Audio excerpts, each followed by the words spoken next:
Ganda ng gate, oh. Hindi pa tapos pero pogi na, oh. Ito naman yung bakod sa loob.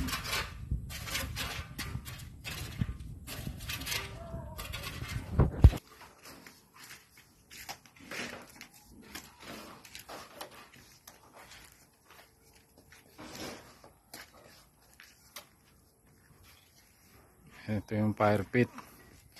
Buo na yung fire pit, oh. Dapat malagyan to ng pebbles na puti, yung malalaki. Ayan, fire pit. Ito yung upuan.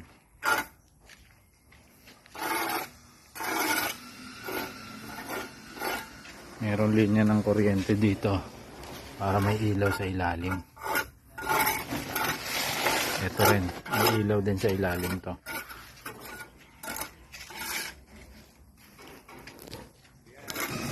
Ito naman yung kisame ng kitchen.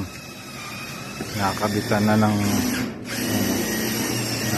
paring. Bukas, mababalutan na to ng kisame bukas. Or ano lang muna ngayon, frame.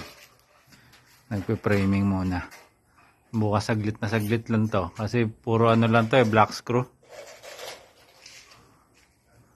Tapos sunod to naman, lalagyan ng kisame.